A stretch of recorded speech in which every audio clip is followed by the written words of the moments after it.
I came to Virginia in 1980. And at that time I had a dream. How could myself, with the collaboration of all Muslims, remove the negative impression about Islam? MAS was established to make Muslims a part of everything in this country. And now if you look at the new generation in MAS, they are the people who are carrying the same message. They are my fruit. So I'm proud, really.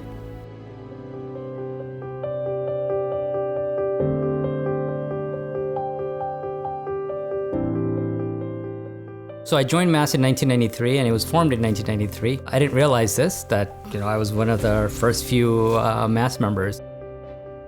I came to the States back in 1994, and the Muslim community back then was a very small community. Hassan, can you open this? My high school experience was unique because I remember I was one of two hijabis, and I really wanted the opportunity to be the best Muslim for people around me. Well, actually, I found MAS really interesting. I was in my economics class, Econ 100, and I saw this Muslim guy. So first day I went and introduced myself, became friends. Every single class, the guy's late. Can't you just come 15 minutes earlier? And he goes, no, I go for Dhuhr, 1 o'clock. I'm like, why don't you tell me? I want to pray too.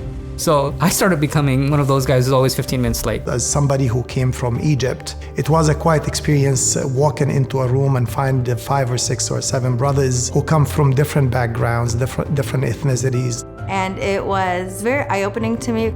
It was a solution to a long-term problem, being able to feel like you belong.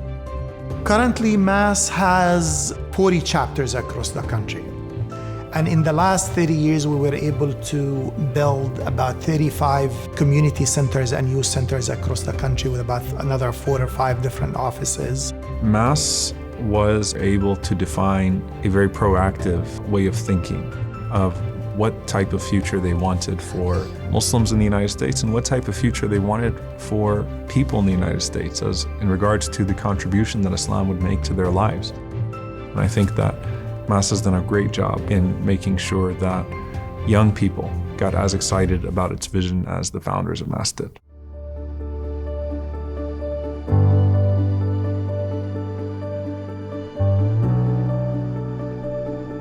MAS genuinely believe that investment that goes into young people is the most important priority for our community and for the future of our community.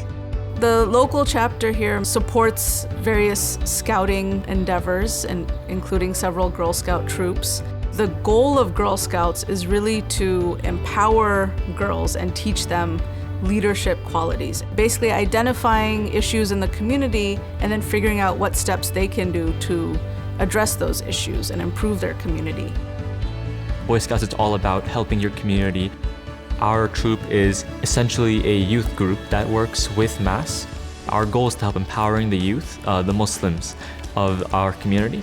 Here in Detroit, we have a program called Family Odyssey. We try to meet at least once a month in different venues. Sometimes we go on a hike, sometimes we put on a play, but that really puts into practice this idea of intergenerational connections and intergenerational learning. I cannot speak enough about having a second home, and it allowed us a space for Islamic upbringing. For a while, my kids didn't know any other place, either our home or the center.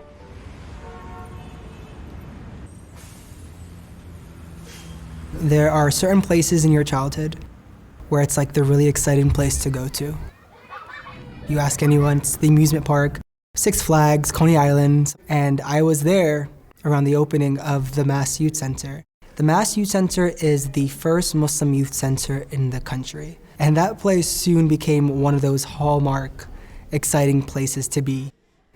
It started out with just an idea to have a place where the needs of youth are prioritized in an Islamic space. I think the doors opened up probably, that 2001 time period, and obviously I don't think anybody ever foresaw an effect 9/11 would have on the Muslim community.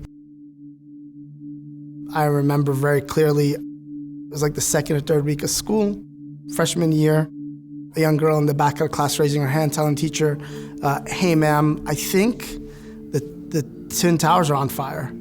Looking at the World Trade Center, we understand that a plane has crashed. I just saw a huge ball of fire on top. Young Muslims really felt the Islamophobia. It really got to it affected them in terms of mental health, depression, and really feeling like they didn't belong. The 9/11 attacks by al-Qaeda terrorists 2 decades ago ignited a wave of anti-Muslim sentiment across the country. Every Muslim is a terrorist, period. Right now. Shut your mouth. I don't want to hear your mouth. It's so much pressure for a young person to feel like they always have to be super nice and super kind to everybody, lest they'll be called a terrorist or, someone who's evil or violent.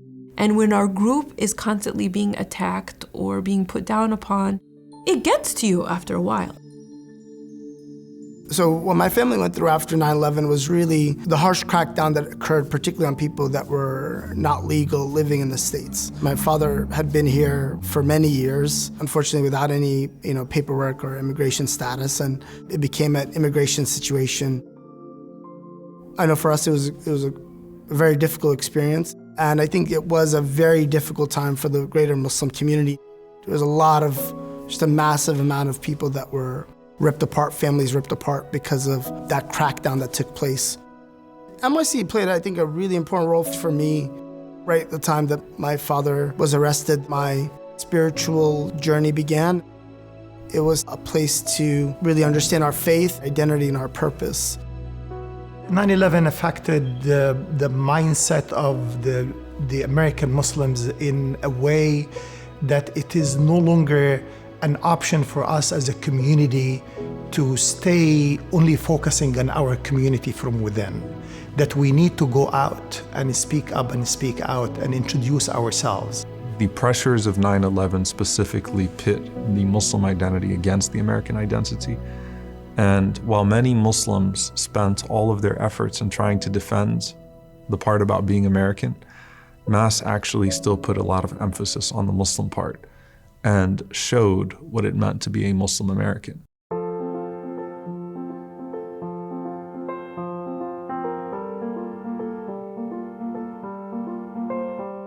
What does it mean to be a Muslim American? I think of someone who is fully Muslim, all the principles and values of Islam totally imbibed within you, and yet somebody who's fully living in America, who understands the culture, understands the reality on the ground, and is living life here because they want to. MAS promotes this idea of being Muslim and American in such a holistic way, an easy to understand way. We're constantly being reminded of our relationship with Allah subhanahu wa ta'ala, what is expected from us, what it means to be part of the community. And in all of those teachings, we also know that you're also going to be interacting with people from this culture, and that's part of our culture.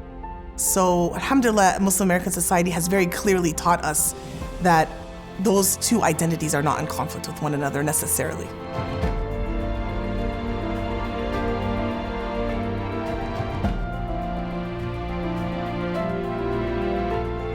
Tarbiya is an amazing concept, and it means growth.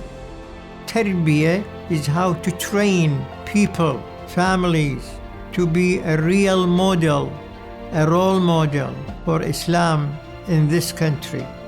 We are Muslims in the way that we deal with and engage society on a daily basis. So faith in action is literally how you live your life in a positive light. You also have to engage and bring the message of Islam, the message of peace, the message of goodness in this life. I think we need to raise our children to understand why they believe what they believe, to understand that belief in Allah subhanahu wa ta'ala is not an arbitrary act of becoming religious. It's a fundamental act of living life with purpose. I think we need to associate belief in Allah subhanahu wa ta'ala and the practice of Islam strongly with strong moral ethics. We should encourage them to ask probing questions. We should encourage critical thinking.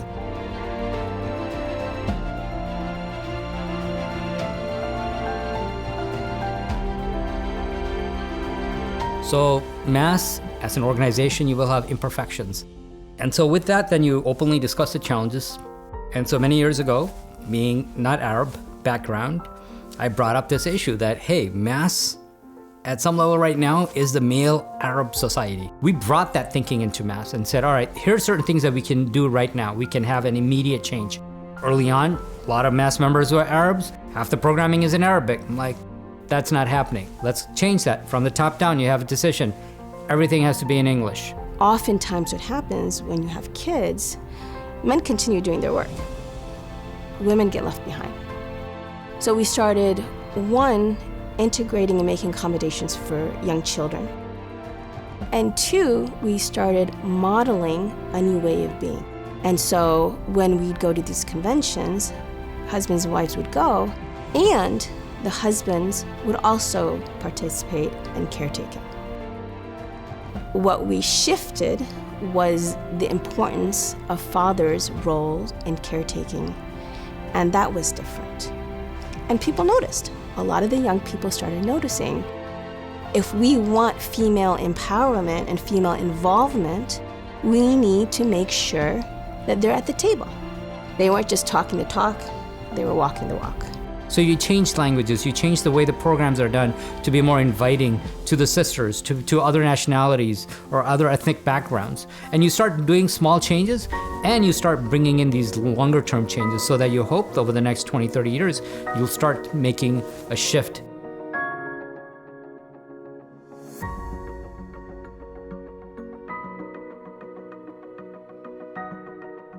One of the biggest challenges that young people are facing right now is the lack of deep relationships.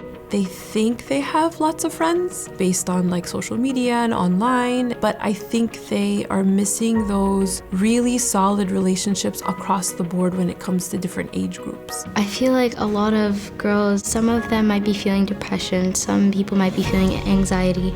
I feel like that's mostly because of the community that they have around them. As an 18-year-old, one of the biggest challenges is trying not to get mixed up with the wrong crowd. MAS is the solution to all of these problems. It's providing a friendly environment by which youth can associate with other like-minded individuals. They need that suhbah, they need that connection with other people who are struggling and striving to stay on the same path, the path of Islam. So that group is really, really important. We want to ensure that we prepare, again, a new generation of American Muslims that is equipped to overcome the challenges we face as a community and we face as a country. And when I look through the last 2 decades and seeing the children who were literally running around at the age of 3 and 4 years old in the youth center are becoming today, literally becoming today, the board members who are leading this effort. I started coming to the MAS Youth Center when I was around 4 or 5 years old, and yes, now today I'm the chairman of the board of MAS Brooklyn Staten Island, which oversees 3 MAS centers. To have a young person on a board in and of itself is kind of an unheard of thing across masajids. MAS, as a movement trying to give root to Islam and trying to raise a generation of young Muslim men and women who understand their deen and are effective and are leaders, is necessary. It is through MAS that I learned true leadership.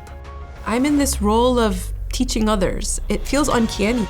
And I think for a lot of young people, we think, oh, these traditional aunts and uncles, they're so old-fashioned in the way that they do things. And we forget that they built these institutions from the very beginning when there was nothing. And if it wasn't for them building those initial institutions, we wouldn't have been able to do our work now. I can't believe it's been 30 years since MAS has been established, mashallah. I feel blessed.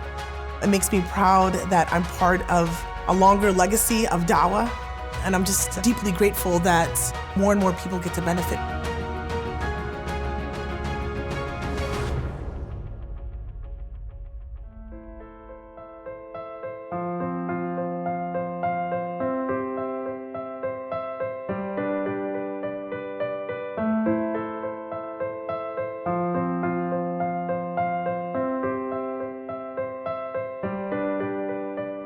I would say, Jazakumullah khairan, you have really established something so important to really plant more roots for Islam to grow and flourish. Thank you for helping me learn a lot about Islam. Thank you for all the hard work, all the sacrifice, all the tears. It really just proves to you that with the right intentions, with the right goals, and with Allah subhanahu wa ta'ala by your side, you could really do anything. And I think it inspires me, and I know many of our leaders today, to think about how are we envisioning that and strategizing that and creating the next seeds that we lay to have the fruits bear in 30 years of growth of this da'wah.